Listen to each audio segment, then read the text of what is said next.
my calculations are correct, when this baby hits 88 miles per hour, you're gonna see some serious It has begun!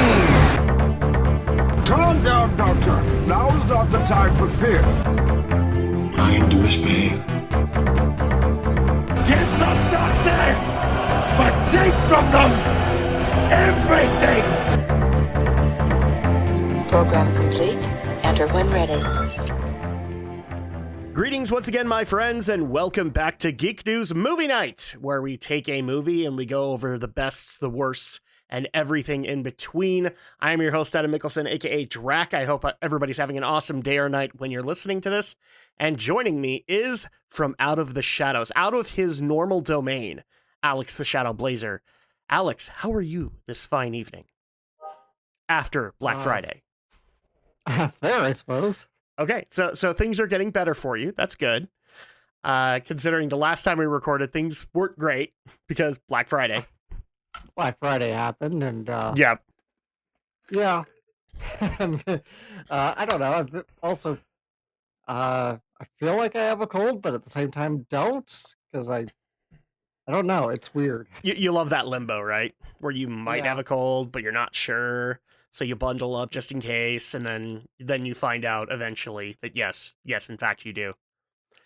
Might be. We'll see what the next couple days brings me. Exactly. Well, I mean, here's the thing: you are a child of a nurse, so at that point, you at least know better than most how to take care of yourself, and so you can't necessarily hold that against you. So I don't know if you remember this, Alex, because it feels like forever ago, but we went on vacation at one point. I know. Kind of wish we could go back, don't you? For sure. For right now. Yeah. And also, a year ago, we did something very unique in the fact that we watched, because it wasn't your first time, you are the resident Xenomorph correspondent, Right. but I watched Alien for the first time. And people actually were more surprised that I hadn't watched it, but then also very interested in the discussion that kind of came out of that. So we're here today to once again do that, because at said vacation, we watched the James Cameron sequel, Aliens. And, we got some things to discuss today, don't we? Oh, for sure. So, really quick, because I apparently am horribly underprepared. I got everything except for this. What the F is wrong with me sometimes? Let's quickly go over the summary of the Aliens film that came out, I think, a year later, didn't it? No, it's like 5 years later. It was quite a. What was Alien in 1980? Alien was 79. Alien was 79, so this is 86. So that would have been 79, 86. That would have been almost 10 years, actually.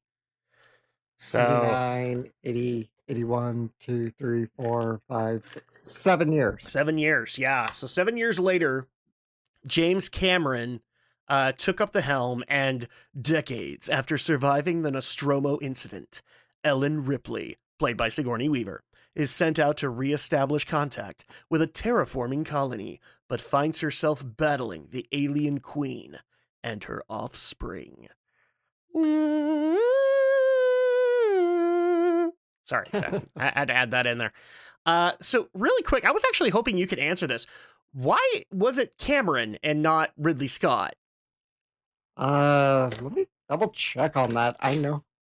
Is there a legit reason? Like, did Ridley just want it to be a one-off movie? Let's see. I think they considered him pretty early, but for some reason, Ridley just didn't return. Yeah, Ridley Scott just didn't return, but okay. I guess that's just the way it goes. Yeah. I'm looking right now. I swear I've looked this up before, but yeah, so we transition from not just a director, but kind of an entire genre here. Because while the first one was steeped in horror, that's how Ridley Scott built it, James Cameron went in a much different direction. I don't want to say he completely got rid of the horror elements, because I think they're still there. But Yeah. he instead went into the action movie route with his impression of how the Alien timeline should go. Is that, you know, in the first film, you had to deal with one, and now you really should be dealing with multiple ones. And which is especially scary considering that, you know, the first film went out of its way to showcase the alien as this apex predator. And now you have an entire pack of them or an entire hive of them, for lack of a better term. And so it's apex predator times 100 basically here. Mm-hmm. Okay, taking a quick look, all it says is Scott said he was never offered a chance to direct the sequel, possibly because he was difficult to work with on the original. Probably. Okay, that makes sense, because I have heard Ridley Scott is a pain to work with, at least from the studio side, because he doesn't really, at least in those days, maybe he does now, but he didn't really placate to a lot of studio policy. So Probably not. So yeah, he was very much not an office man, which a lot of directors aren't. Let's make that clear. It's just some of them can politic better, can business politic better than most. Like, for example, one of the ones I would say would be Guillermo del Toro. He can do it. He doesn't like to, but he can do it. And Scott's not one of them. Am I wrong in that? Yeah. I think you're perfectly right with that. And James Cameron obviously can, because like he's been able to pull out success after success over the years. So at that point, now we're dealing with multiple. And before we get into the positives, let's learn some unique trivia about Aliens, shall we? So, like most films, the movie wasn't shot in sequence. Yeah, a lot of people don't realize this, especially people who are just barely getting into film. If you're expecting the film to be shot, you know, like minute 1 to minute end, it never happens. Sometimes just things are more optimized in different settings, different studios. And as Alex kind of knows, as well as I do, you have to basically handle the sequences as you can handle them and then just put them together in editing. Yep. So at that point, like, and it's totally legit. Like because now it's gotten to a point where directors can direct people enough to be able to say, yep, this is where you are in the sequence. This is what your character knows. And so the actors can showcase that. But for added realism, James Cameron filmed the scene where we first meet the Colonial Marines, one of the earliest scenes, last. This was so that the camaraderie of the Marines was realistic, because the actors had spent months filming together, which they aren't the only one to do that. I know for a fact that when Helm's Deep was being shot for Two Towers, that was fairly early on too, because they really wanted to get that shot, that sequence done. And it definitely helped later on to be able to show the camaraderie of the Fellowship, as well as adding in characters like Theoden into that. So yeah, and that camaraderie actually does come across in that scene a lot better because they did that. Mm-hmm.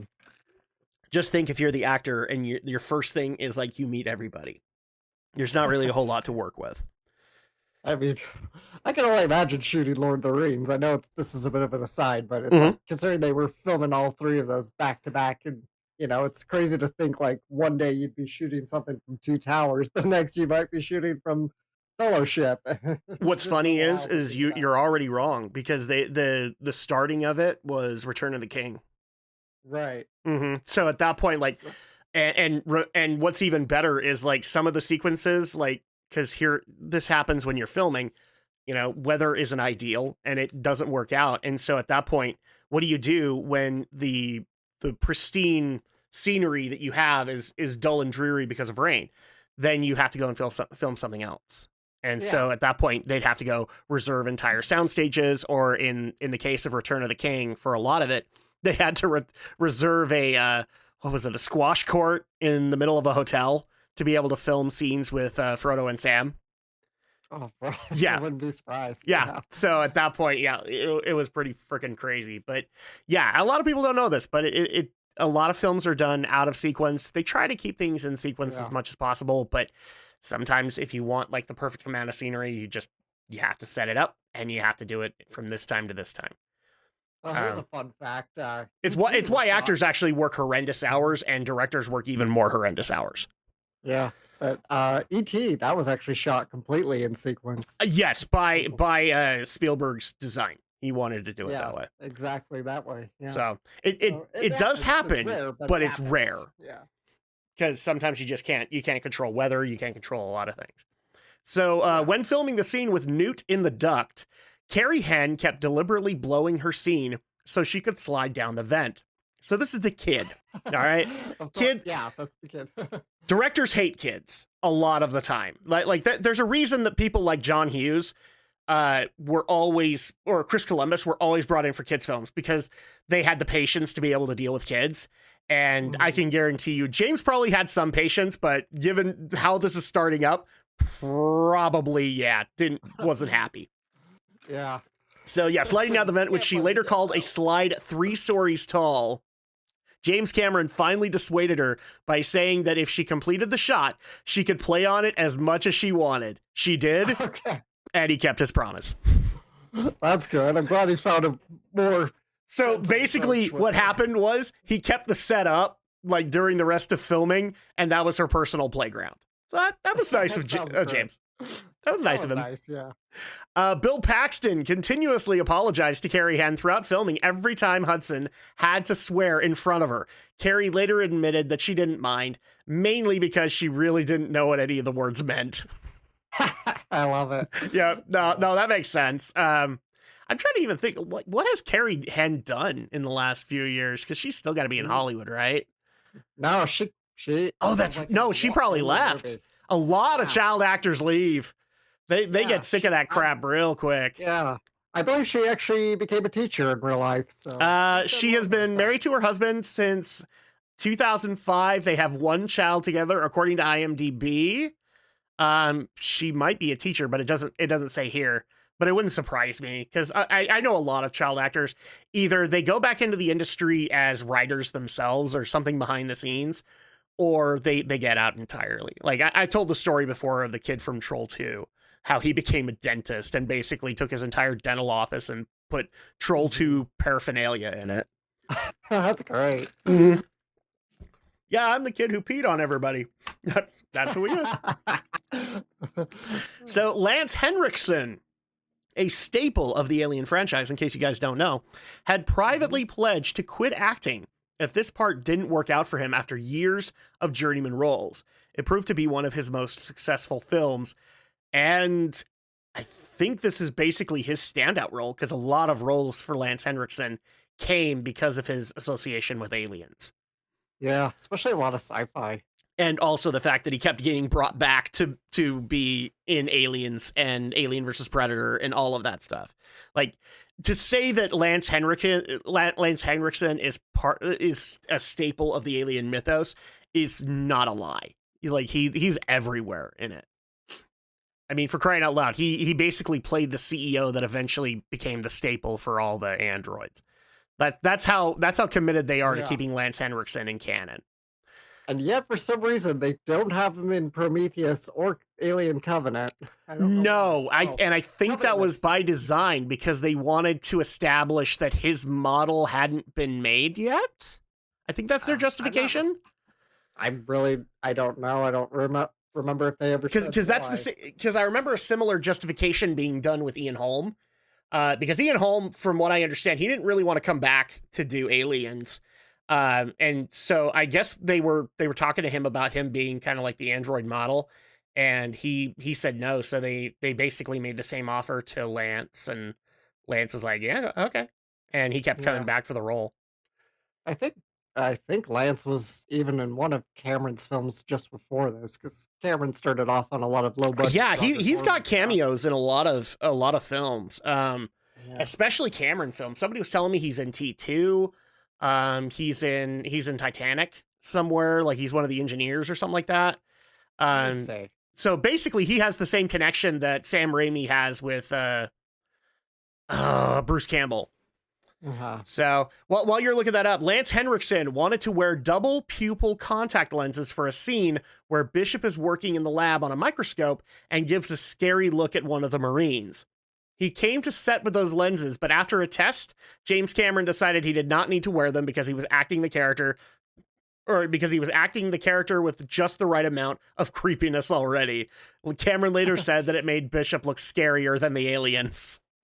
I believe it. Hey. Some people actually had that same, like with contact lenses, some people had that same problem with LeVar Burton when they, so he didn't have to wear the stupid visor anymore for Star Trek movies. They instead gave him like weird interactive contact lenses, and they do a couple of zoom ins in First Contact, and actually people to this day still say that creeps them out because they literally made the contacts look like they work like cameras. So yeah, that does sound unsettling. It is weird seeing that happen in your eye, right? Yeah. So the knife trick was originally going to be done by Bishop alone. According to Lance Henriksen, he suggested to James Cameron to have Hudson's hand put on top of his, to which Cameron agreed as Henriksen felt the scene needed something extra. This change was discussed with almost everyone except Bill Paxton. Genius. Henriksen also remembers a long night of drinking after shooting the scene, followed by a reshoot of the scene as it looked too fake when they sped the footage up. He accidentally caught Paxton's pinky with the knife on this reshoot. Oh dear. Oh my gosh, he got it perfect, and then they had to go reshoot it, and then of course he nicked him. Sigourney Weaver's Best Actress Academy Award nomination for this movie was the first ever for an actress in a role in an action and sci-fi movie, and deservedly so. I'd love to know, like, if you could look this up. I don't know if they have the records this far back. Do you know who she contended with that year? Yeah, let me take a quick look. Go take a look for it. James Cameron faced a big problem trying to win the confidence and respect of the British crew, many of whom had worked on the original and were fiercely loyal to Ridley Scott. In order to try and convince them he had the talent and the skills for the job, he arranged a screening of The Terminator for the crew on the set to demonstrate his abilities. However, most of the crew ignored the invite and didn't bother to turn up. Is the original Terminator his? I always thought it was Ridley's. No, it's always James Cameron's. Wow. So like that's the one where he didn't come in and do a sequel and then never came back again. He did the first two and then left. Yeah. And that Terminator is what really helped him land the role of director for Aliens. Yes. And especially considering that if you consider it this way, the original Terminator is pretty much what Aliens is. It is steeped in horror, but it is also very much an action flick. And so at that point, it has that merging together that probably the studio wanted with a sequel to Alien. All right, so found the best actresses for that year. Okay. So she went up against Marlee Matlin for Children of a Lesser God, who also happened to be deaf. So there you go. That's pretty cool. Mm-hmm. Jane Fonda for The Morning After, Kathleen Turner for Peggy Sue Got Married, and Sissy Spacek for Crimes of the Heart. Who won? Marlee Matlin. Okay, yeah, that makes sense. Okay, so then Sigourney Weaver had several notes for James Cameron after having read the script. Although he could not grant all of her requests, Cameron praised her for never taking issue with the direction he wanted to take with the story. Her notes were all about how she felt Ripley should respond to her situations, which he was happy to accommodate. This is not something that a lot of directors do, because the director has a vision and the actor has a vision. And sometimes what the actor wants isn't necessarily what the director wants, especially in movies like this. Yeah. So at that point, the fact that he was being willing enough to be patient with Sigourney and that she was being patient with him, that's a good sign for both of them, as far as I'm concerned. In a deleted scene, the portrait of Ripley's daughter is of Elizabeth Inglis, Sigourney Weaver's real-life mother. This was restored in the director's cut. Oh, that's cool. Which sadly we did not watch because my Blu-ray wouldn't work. No, it couldn't work. But here's the thing: like, I actually I could catch it in later ones because it turns out that somebody I know has a version of the director's cut, but it's not necessarily all that ethical. So, according to Bill Paxton, he improvised many of his lines, including "Game over, man, game over," the one that basically made him. His famous line, "We're on an express elevator to hell going down," was probably improvised as well, as it doesn't appear in the shooting script. That's great. Well, that's the thing, is that sometimes because here's the thing, Bill Paxton's character isn't necessarily the focus. He's a side character. So at that point, there's a lot more leeway given to side characters to just do what they want to do, because that's just flavor that can be added through B-roll. And the funniest thing about it is that, just really quick, your thoughts on Bill Paxton as an actor? I think he's great. I think he's a good actor. I have seen a lot of people making the argument that he's a horrible actor that is basically the earliest example of like an internet meme, because of the fact he got the game over man, game over. They're basically saying that's all the only reason he ever got any success and got additional roles was because he was known for saying one thing. And I would disagree with that. I think Bill Paxton has earned that. But I can see why people would probably say it. Paxton had great range. He could play a lot of different kinds of characters. He actually did, yeah. A lot of people don't. And here's the thing, too. A lot of people don't remember, in a lot of cases, that they've seen movies with Bill Paxton in it, where he's actually really damn good. So, like, but one of the examples I'll pull out is Apollo 13, which technically is my first ever experience of Bill Paxton. And I loved him in that movie. I think he did a really great job. He's absolutely terrific in that movie. Exactly. Even outside of acting, he's even hosted like a few Titanic related documentaries, because he's in Titanic, obviously. So he's even done a few documentaries where he's narrated and presented on screen. So yeah, he's done that. I mean, he also did Big Love, but I don't like to talk about that. Right. So and here's another good one. The alien nest set was kept intact after filming. It was later used as the Axis Chemicals set for Batman 89. When the Batman crew first entered the set, they found most of the alien nest still intact. That's awesome. I actually like that. When people go in there and go, a lot of the studio's still there. We'll use it. You don't realize how much of the budget that actually saves. And here's another good one. The grappling gun Ridley used at the end of Alien 79 is briefly visible in the opening scenes, while the escape pod door is being cut open, still stuck at the bottom of the escape pod door, where the gun jammed 57 years earlier. That's great. Yeah. Continuity is a great thing in film, you might think. So at that point, that's a lot of trivia, and frankly, there's tons more. But obviously, we need to keep this down.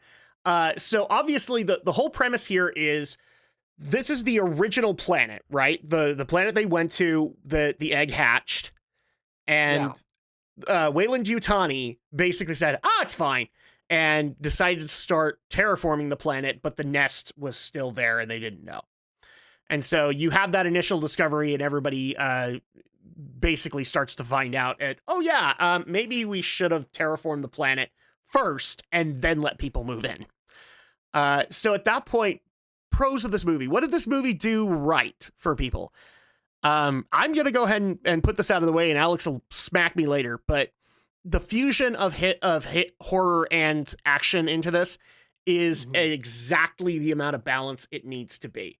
There is no imbalance out of it. And that's really hard to pull off because, as people know who are Resident Evil fans, that ratio has been changed over time. And while I would argue that Resident Evil 4 is the one that kept it balanced, 5 was where it started to go out of balance. And then by 6, we were in full action game territory.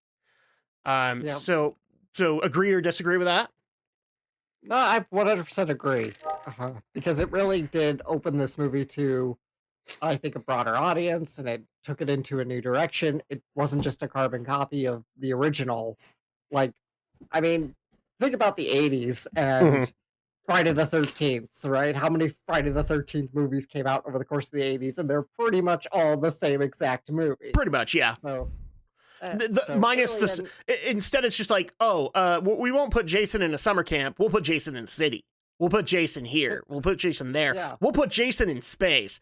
And that's how they ultimately change. But the formula, I agree with you, it doesn't change. Yeah, the formula never changed. But here they found a way to kind of reinvent the formula a little bit, but still be true to what made the original great too. Right. So they still had the great mix of horror and action. They just found an interesting way to do it. Mhm. And, Cameron's decision to kind of make it a bit military themed, it's still the mid 80s. It's still just barely after Vietnam. So it's kind of the perfect way to kind of still tap into that zeitgeist, much Mhm. like what Star Wars did in 77, still kind Right. of tapping into that post Vietnam zeitgeist. So it can still resonate with people. Yeah, I would agree. What do we think about the before you get into your positive, the fact that I've actually seen people argue this, that maybe they should have just stuck with one alien, because obviously one alien against a military like a military group, and it kills them all, would have been probably a much bigger impact horror wise than a whole horde of them. I don't know if I agree with that. I think this was a logical transition to go from one to many, because that's kind of the premise of what the first one was trying to point out. Yeah, maybe it could work, maybe it couldn't. It would probably depend on a lot of things, but Mhm. I like the horde. I like the many. I Yeah. get where some people might say it's a little less scary, but you also think about like, well, this is a group of highly trained Marines Yes. should be the best of the best. They're like the elites, but they're being overran by this pack of wild animals. It's Mhm. truly frightening Well, how and feral it the other is. thing too is that it would still have the same problem.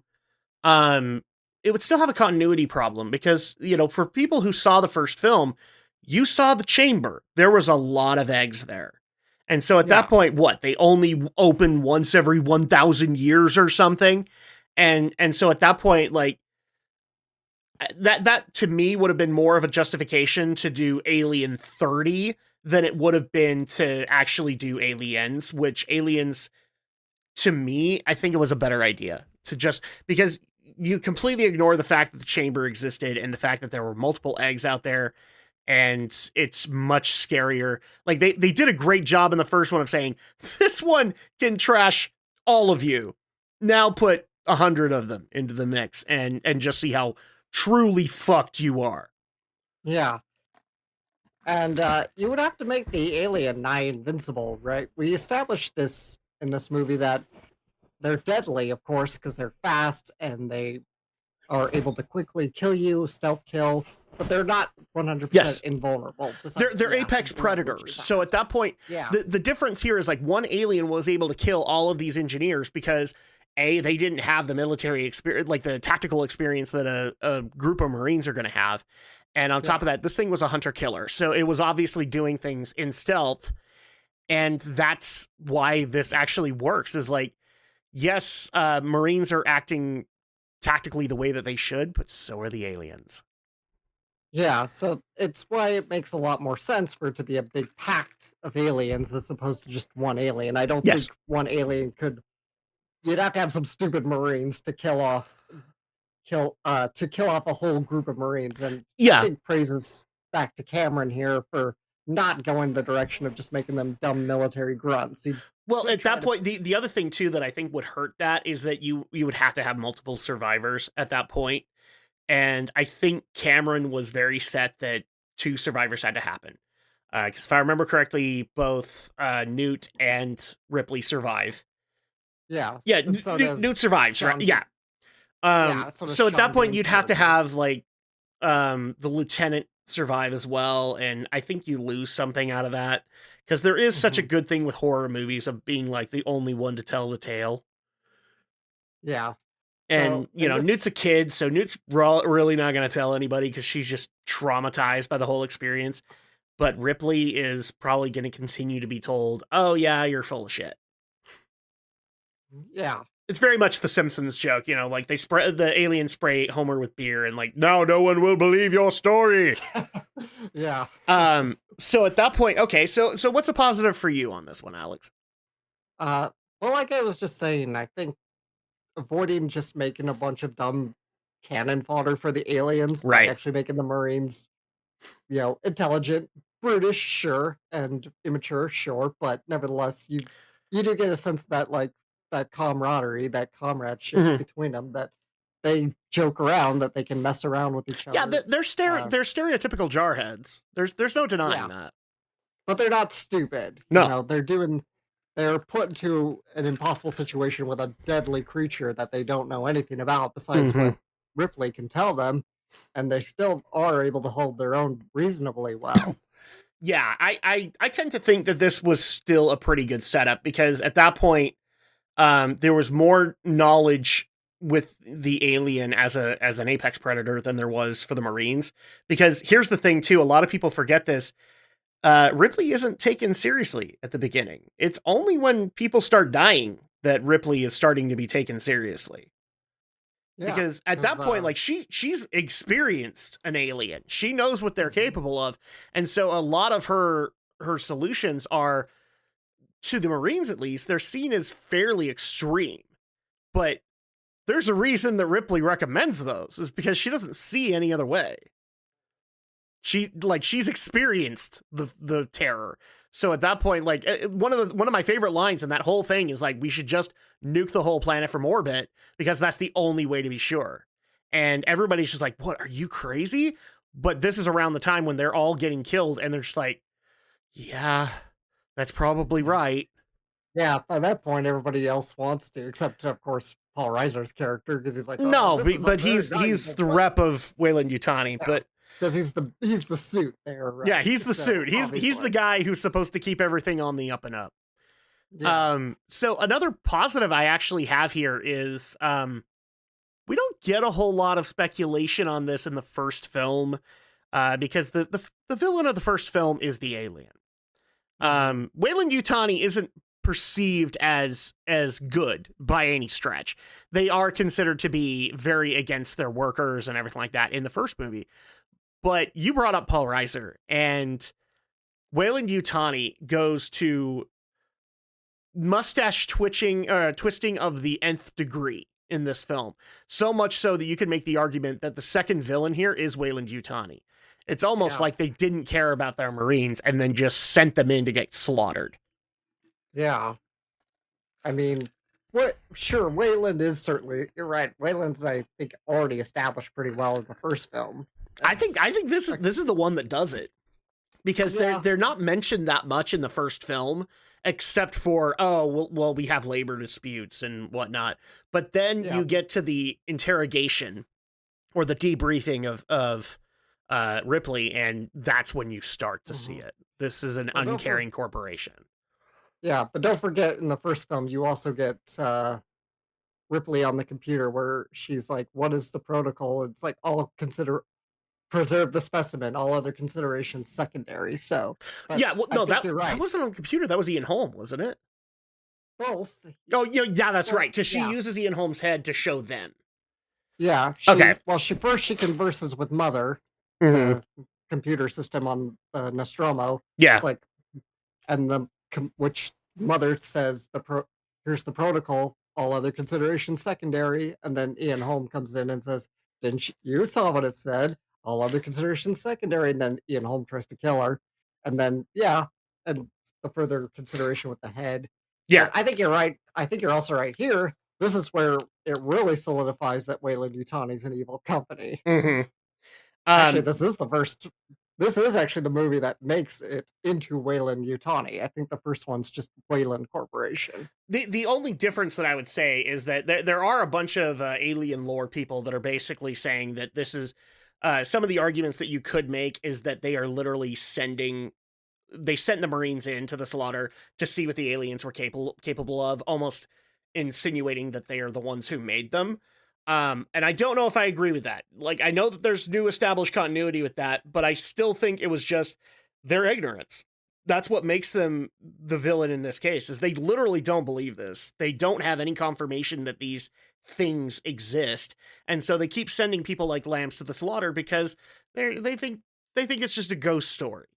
And that's why they're so evil at this point, is because of their blatant ignorance. Even Paul Reiser, while he is there, he is seeing what these things can do, and yet he does not want to destroy the facility. He does not want to nuke it from orbit or to destroy the creatures or anything like that. Or even just leave it alone, right? He wants to try and get Ripley implanted with a face hugger and get her into Yeah, cryo. no, I think at that point I don't think it was just Ripley. I think if he had gotten one of them implanted, then that would have been fine. But yeah, I think it was just an added bonus that it was Ripley. So at that point, he could get rid of 2 birds with 1 stone. He could get a specimen, and then he could get rid of the one person who knew anything. Yeah. So true. yeah, but yeah, I think that another positive here is just Wayland Yutani's absolute negligence makes them the villain that they are. It very much has kind of set up that trope with James Cameron, where he basically creates evil corporations. And a lot of people tend to forget that, like with Skynet, there's also just a sheer amount of utter neglect that is going on. They don't understand what they're actually making. Yeah. Or what they're doing. Because things are way too inflated. So another positive for you, Alex. Let me think. Positive. Well, on the technical level, this movie looks great. Absolutely it does. I actually love a lot of the set pieces that they have. Like, for example, the mech suit that Ripley uses twice in the movie. That is amazing. And I would love to be able to see that, because I'm pretty sure some collector has it, but I would love to see just the elements in it to make it work. Because I know for a fact from filming and whatever, they couldn't make everything work all at once, but the upper section alone has so much working parts to it that I like, the inner engineering nerd in me just wants to see the amount of work that went into that. Just the brilliance of Stan Winston right there. Exactly, right there. And correct me if I'm wrong, Geiger made the Queen, didn't he? Or was Geiger not involved? Geiger was not involved in the sequel at all. Besides, obviously, it's his design of the original creature. But no, the Queen was also Stan Winston's workshop. So okay, because that's the other perk of the set pieces that I would give is the Queen itself.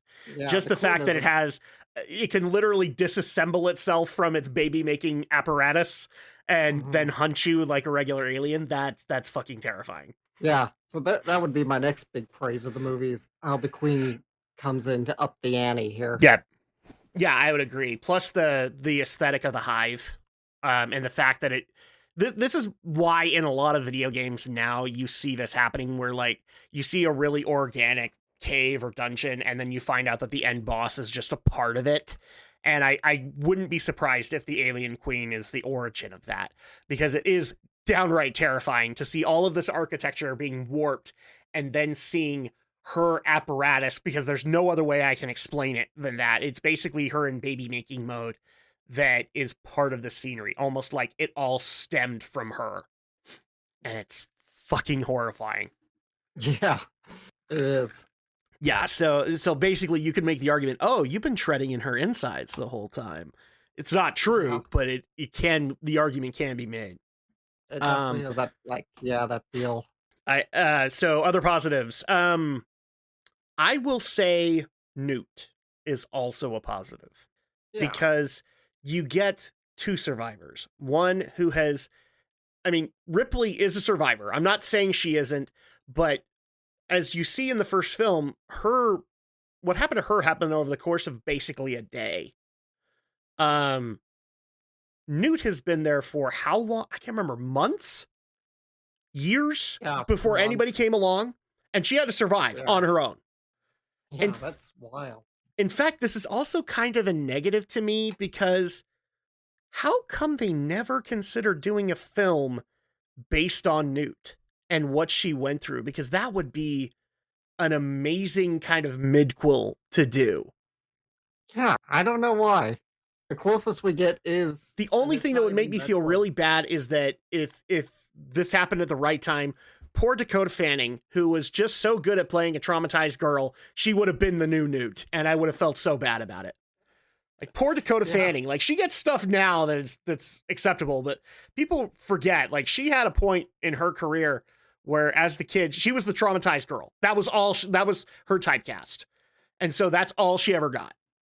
Dakota Fanning in her childhood would have been really good for like a Newt kind of character, whether it would be Newt or just a kind of that, or if they had made a alien movie in that period where with a similar kind of character or similar storyline where it is just a girl surviving on her own. Or you could easily make another kid that survived for as long as they did, and people would get the inference is like, okay, this is Newt. This is what Newt went through in these films, or in between these films. I don't know why they haven't gone this route. Instead, they've gone in other routes, and I feel like there's just there's a real opportunity that has been wasted here. Yeah, Because I get it. It's hard to work with children, but it would make a great story. I think a very well, and excellent. especially in a horror film, because you Mhm. basically have to put them in situations that are already going to make them very anxious. So, but it's still a very missed opportunity because I think you could do it, and you could make it so that it was believable and that it's just downright terrifying. But For sure. but yeah, before we get into the negatives, any other positives that we want to get into here? I will also say the fact that it doesn't take place in one place, because that was the shtick of the first movie, is that most of it happens on the Nostromo. You do have the egg chamber and the alien chamber, and that's fine, but the majority of the film is on the Nostromo. Here we have the ship itself, because obviously it has to be there. You have the colony, you have the terraforming facility, you have the hive, and then you have then you're back to the ship.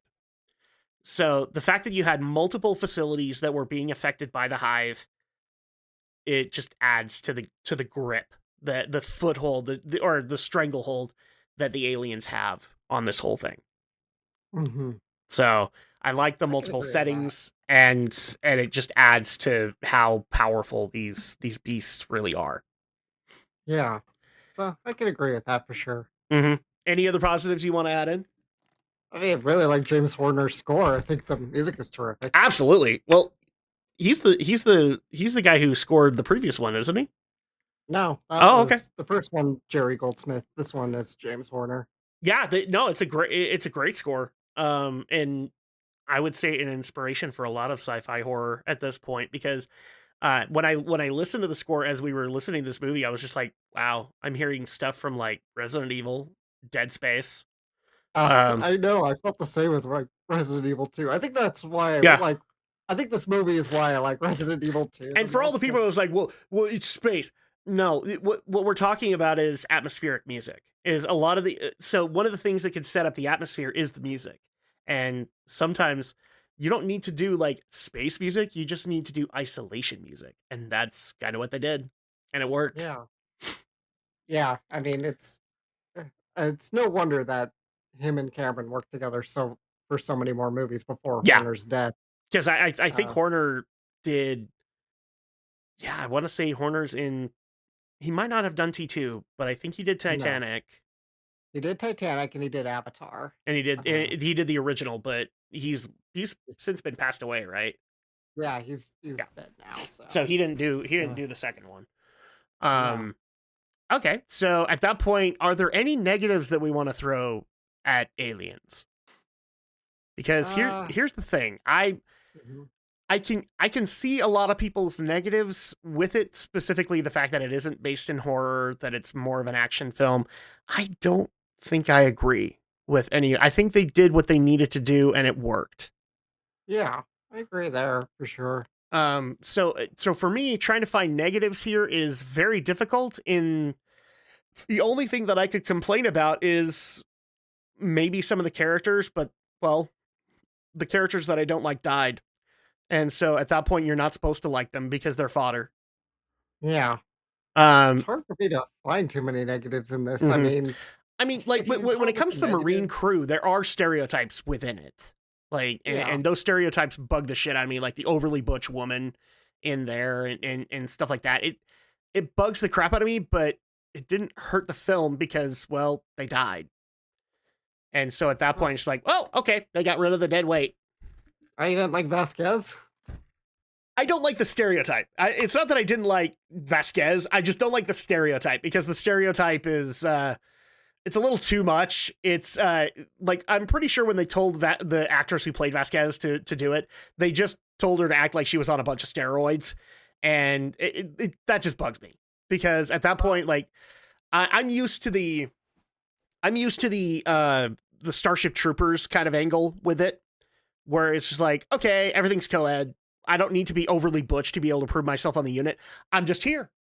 And so I'm more used to the Dizzy Flores kind of way of doing it, as opposed to the Vasquez way of doing it. Yeah. Which is like, yeah, I've got boobs. What are you going to do about it? I imagine, I think a lot of that was probably Jeanette McCurdy, who plays Vasquez. I think that was a lot of her own contributions. And I know, like, she actually, like... It might be. She, like, went to, like, South Central LA to talk to, like, street toughs and that. Yeah. It's been a while, because... Michelle Rodriguez does something very similar with her roles, too. Where she's portrayed that kind of a role as well, like in the Fast films. So it wouldn't surprise me. But just to me, it kind of hurts things. Like some of the other military or some of the other Marines, like I can't really say much about them because the focus that we get is the lieutenant, and I don't have a problem with who he is. In fact, I find it funny that it was the same guy who went on to play what's his name? The guy in the first film, the first Terminator film. Kyle Reese. And I can't remember the actor's name, but it's the same guy. Like Sean Bean, right? Or Michael Bean, I think. Sean Bean dies always, so he wouldn't be alive. Yeah, Sean Bean. Poor Sean Bean. But, Michael Bean is Dwayne Hicks, and I believe Bean was actually a last-minute replacement for somebody else. Somebody else actually had the role of Hicks first, and then but had to drop out or got fired or something. I can't Which remember. Happens.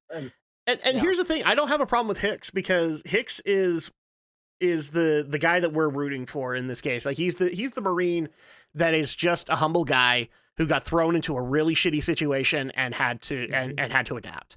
And he does that, and Hicks is the equivalent of breaking under that pressure. And so at that point, having those contrasts is helpful. Because I'm pretty sure if Hicks was in the world of Starship Troopers, he would have been bug food by now. Yeah. But I'm not knocking Paxton. Paxton had to play it that way. And it had to be there. Like you had to have somebody who was going to be the audience member who was just like, I am up against these apex predators. Why the fuck am I here? Although I do find it funny he had problems cursing in front of the kid. It's almost like cursing was bad at one point. See, here's my problem.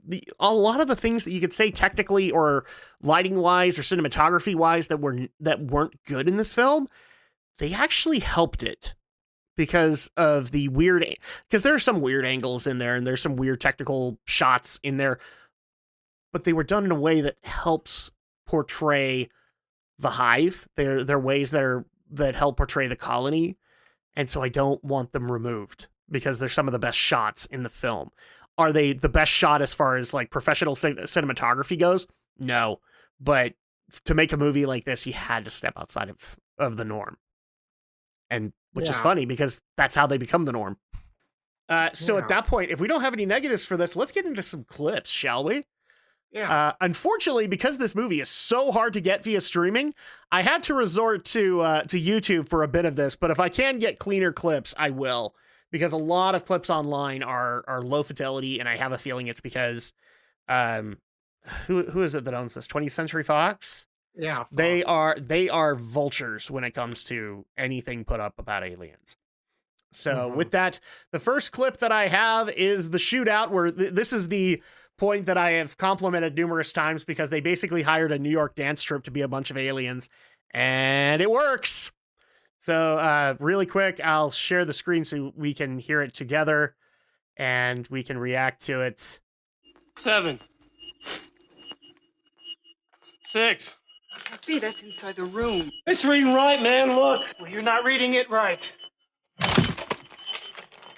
5 meters, man. 4. What the hell? Oh my God. Oh, shit. Give me the light.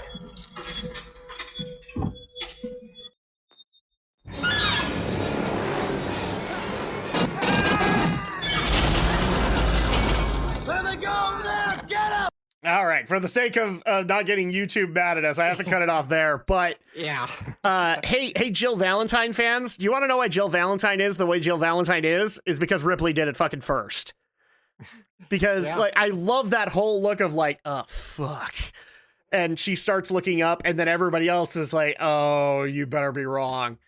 That is a great setup, and of course having all the dance troupe just sitting there going, hi, just helps it even more. Anything you want to add to that? Nothing more I can say. It's a great part. It's so good. No, that shootout is actually amazing. I think it's I think it's the second one, isn't it? The second major encounter that they have, because the major is lost at that point, and or their sergeant is lost at that point. I think even the major's gone. So yeah. So the next one that we have, we mentioned it before, but we have to have it here. So here is the knife scene. The knife scene. Hey, Bishop, man. Do the thing with the knife. Please. Come on, yeah. Come on. Do it, man. This is great. All right, yeah. I don't want to see that, man. Come on, man. All right. Hey, what are you doing, man? Hey, what are you doing? Come on, quit messing around, Drake. Come on. Bishop, hey, man. Do it, Bishop. Hey, not me, man. Yeah, you. Hey, come on, quit messing around. Don't move. Come on. Trust me.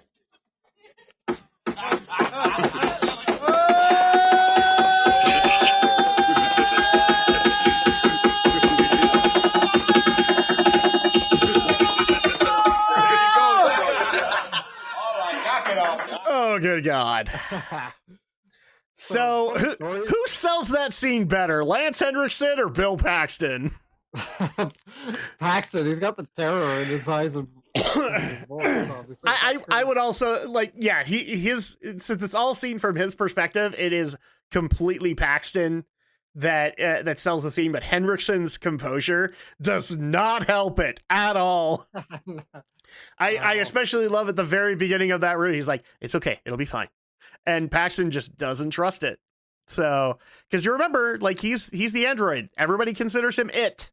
And so at that point, like, they don't know if they can trust him or not. And I get that some people are going to bring this up. Oh, it wasn't that scary because it was just basically footage sped up. That's not the point. Yes, it is footage sped up. I'm pretty sure that when they did it, like, the filming was and they sped it up. But the fact that as it goes along, you see more dents being knocked into the table. You see his reaction continuing to elevate, and that's all you need. Because all you need is like one moment, and then you can totally see the blood splatter happening. But good God, man, Bill Paxton, he's so... For those who want to say he has no range, go look at the scene again. Go look at it, because you'll see where his range is. So here's the one that I had to put this in because it just sells Paul Reiser and Weyland Yutani as villains. So here we go. Talking about this war. I say we take off and nuke the entire site from orbit. It's the only way to be sure. Fucking A. Oh, hold on 1 second. This installation has a substantial dollar value attached to it. They can bill me. Okay, look. That's where I'm going to cut it off because it just gets worse from there. But just Ripley's line sells that whole thing. They can bill me. Yeah, I love that. They can bill me. And I think actually another thing that sells it, I'm going to give some credit to Paul Reiser here because you could see the elevating frustration on Reiser's face or Reiser's character's face. And then on top of that, you can already kind of start to see the wheels turning with him like, okay, Ripley's going to be a problem. I need to take care of her and quick. So that being said, so the next clip that we have is the infamous one. We have to have this in here. So here we go. Game over, man. Where's the real pretty shit now, man? You finished?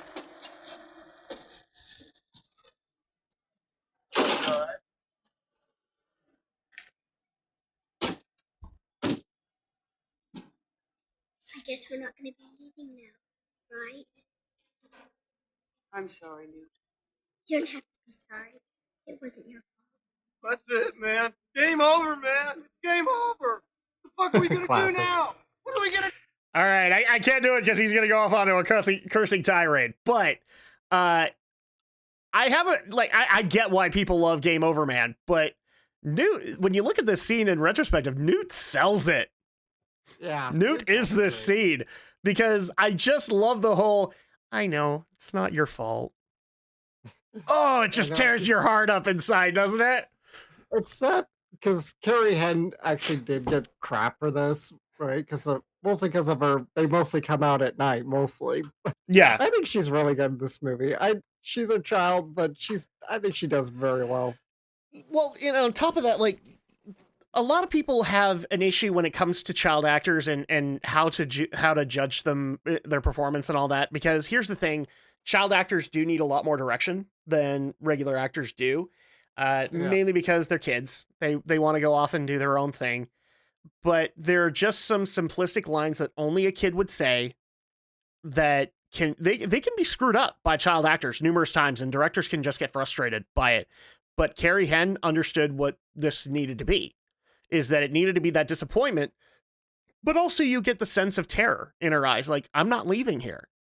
Like, my hope was there. It's not there anymore. Like, we're all going to die here.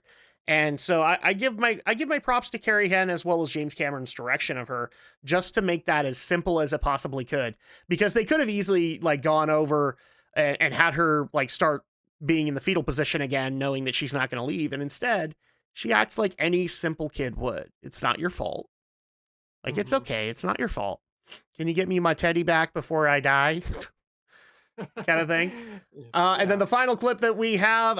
Actually, I thought I had another clip, but oh yes, I did. Okay. This one we had to have because this basically defines Ellen Ripley to a lot of people. So here we go. Yeah. I'm talking about the mech, by the way. Get away from her, you bitch!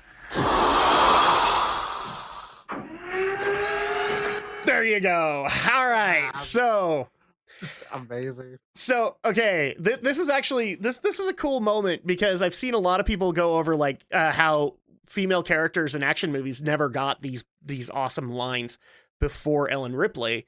And it's partially true. Some of them did. But in this case, this kind of defined that, yes, women can also be the action hero too. But more importantly, this is, in my opinion, from a character perspective, us going completely full circle with Ellen Ripley. Mm-hmm. And that's a wonderful thing to have happen on film, isn't it? Absolutely. Because it's also very well set up. Yeah. It's very set up, but the thing is like, you got to remember her defining moment before this was the having to get undressed and get into the spacesuit and then kick the alien out the airlock. Okay. So at that point, it's very stereotypical in the fact that we're still playing to sex appeal and all that. And instead, this one is basically taking a trait that they've already established early on that she has, because she's got the engineering license and she can operate the mech. And then on top of that, they've also been establishing this entire film that she's very motherly when it comes to Newt. Especially considering that she knows that, I can't remember what they told her about her daughter. Did they tell her that her daughter was dead or that her daughter was just not there? In the director's cut only, but yes, in the director's cut, Paul Reiser's character does inform that her daughter, Amanda Ripley, the star of the game Alien Isolation, yes, play it. That Amanda Ripley, her daughter, did unfortunately die at like the age of 60. And Isolation showcases this. So at that point, so she's already grieving and she's already very cynical because of her previous attack. And she shows that throughout this film. And she goes completely full circle at this point to where she's not afraid anymore. She's fucking pissed. And if she can't be a mom to her daughter, she's going to be a mom to Newt. And she is going to get into the fray and start fighting these things that have been making her absolutely terrified for 50 plus years. And that's why we get the "get away from her, you bitch." Yep. Kind of thing. And what sells it even more, I'm going to play the clip again, guys, but what sells it even more is what happens afterwards. So here we go. Let's see if you guys can catch it. Get away from her, you bitch! That hiss. That is immediately gloves are off. This is going to be a fight to the fucking death. And so it's not just that the person has to act heroically, the villain has to respond antithetically. And in this case, they did it exactly the way that they needed to do it, have the queen hiss at her, and then they go at it. So this is a major defining moment, and not just because there's a cool ass mech in it. Definitely. Yes. So definitely one of those moments that I absolutely love. And I also love the fact that they also portray Newt as having seen that. And so this is just another moment of instilling some hope in Newt's eyes of like, oh, I am going to get out of here because she's not going to let anything happen to me. So it's almost, I love the fact that modern day Hollywood is like, being a mother does not make you womanly. It does not make you, I am woman, hear me roar. And here is the example that it actually effing does. I want to show this clip to so many people and show this is how you can do it on film. Because it's beautiful as far as I'm concerned. So at that point, we have our clips done. Final verdict on Aliens. And I'm also going to do versus Alien later. But as a film, Alex, out of 10, if you were to rate Aliens by James Cameron, what would you rate it as? This movie gets a perfect 10 for me. I've loved it for as long as I've been seeing it, which is, I don't know. I don't remember when I actually first saw this movie in full, but because you've said this, like you when you see it on TV, you watch it. Yeah, I love this movie. It is actually a wonderful movie. My only problem is like calling something a 10 out of 10 is perfect masterpiece kind of thing. And I almost want to just give it a 9.5 because I love the fact that there are little things here and there that don't make it perfect. And that's what sells it. But I'm going to go with you here. I think this is a filmmaking masterpiece. I think this is masterpiece class. This is something that if you're going to do sci-fi or you're going to do any kind of horror, you need to learn from James Cameron and be able to see what he did with it. I'd almost say if you're like a film student, you need to own the director's cut of this. So because I'm guessing there's tons and tons of behind the scenes stuff where you can see Cameron in action. Oh yeah. And there's also a really, really wonderful book that goes into the making of it. It's literally called The Making of Aliens by J.W. Retzler. He also wrote an entire book about the original, actually wrote 3 books about the original Star Wars trilogy too. Read all his books. He's a really exceptional author who's gone into a lot of great detail about these movies, from the original Alien to Aliens, and like I said, the original Star Wars trilogy. So fantastic books. And I know he's got one on Raiders of the Lost Ark that I need to find and read sometime too. So at that point, the other thing that I want to get into, so I think we're both in agreement. 10 out of 10. This is a staple of filming history that people need to go and check out. Now, here's what I mean by Alien versus Aliens. We're saying that this is such a staple. Compared to the original, is it better or worse? And that's where I'm going to piss off a lot of people, because I do think it's better, because it's a logical evolution. Right. I'm going to play more the safe middle road. I won't say it's better, but it's not worse either. Because I think, as we've also set up in the first... Because here's the thing, is like, we're saying that this is a horror action masterclass. 79 is a horror masterclass. So you'd be watching these films anyway. They're both just truly terrific movies, right? And because they're so distinct from each other, unless you just have a stronger preference for one genre or the other, I feel like you can enjoy both so easily. Well, and compared to the original, compared to other sequels, correct me if I'm wrong, this is actually a really fluid transition from one to the other, especially when you consider new director, same crew, new actors, new setting, new setting things up, new action kind of premise. These flow really well into each other, considering that. Yeah. Absolutely. So it's definitely one of those times where, yes, the sequel was definitely, in my opinion, better, but they both go hand in hand as far as I'm concerned. If I saw these both on TV, like if they were doing an Alien marathon, I would definitely make sure to watch these 2 films. Not sure about the rest, because I guess from here on in is where things get kind of shaky, but these 2 definitely work out. Yeah, they're just both such terrific movies, and I just absolutely love the first 2. Which is funny, because the only other one that I would say that is exactly this is Terminator, and James Cameron's a part of that. So I guess, you know, James Cameron's just gold around this time. Yeah, the man's got the Midas touch.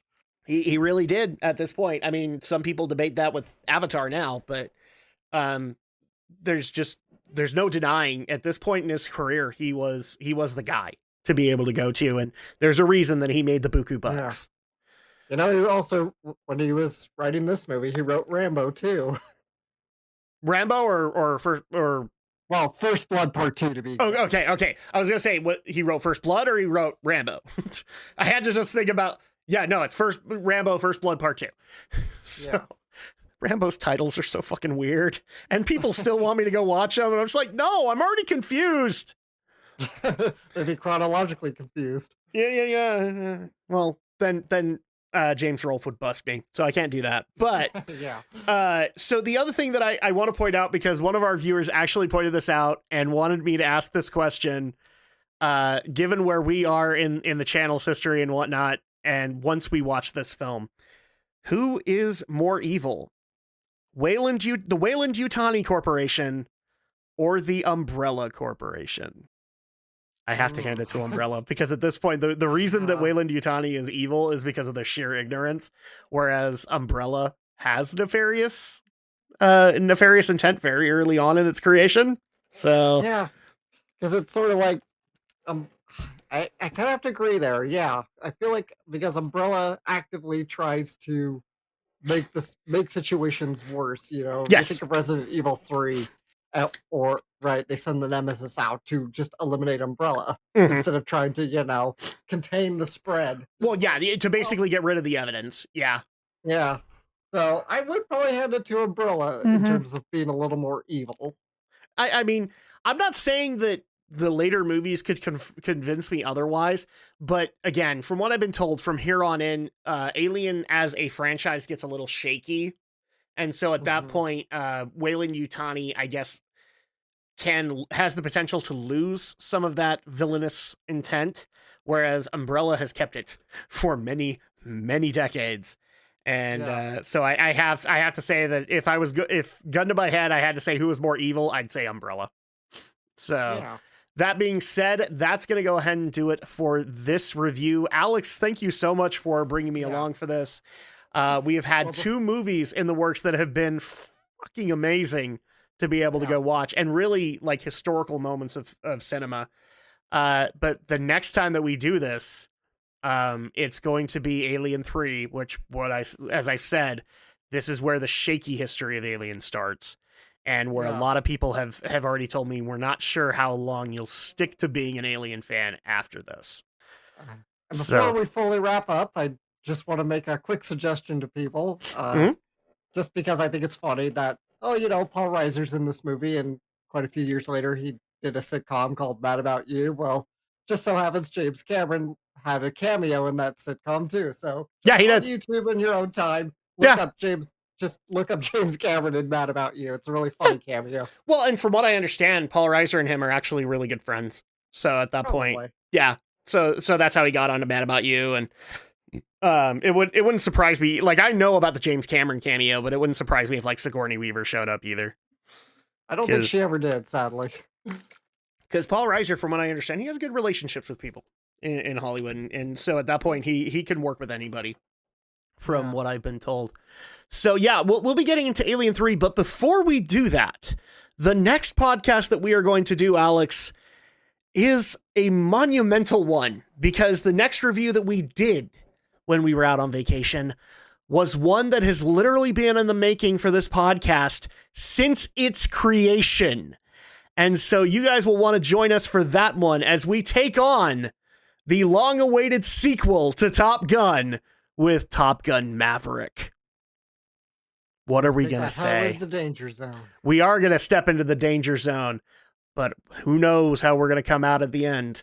Until then, thank you guys so much for listening in. We'll see you guys for that. And if you're watching on YouTube, make sure to like and subscribe. It definitely helps us out. You can also go to other major podcasting platforms like Amazon, Google, and Apple Podcasts, as well as Player.fm and Spotify, and be able to like and review there. We definitely read them, and we want to be able to reach out to you guys. Let us know in the comments below what you guys thought of Aliens. Let's have that conversation. I would love to be able to have that with you. And yes, we will be doing Alien Isolation at some point. We have confirmed that this is going to happen. But now I'm also going to confirm that because you guys have recommended it so much, Alex has agreed to take on Dead Space, which is basically Alien for video games in terms of revolutionizing horror. So at that point, we'll be taking on both of those at given points. Until then, we'll see you guys next time for Top Gun Maverick. Oh, and hey, guess what? Mr. Fantastic's in it!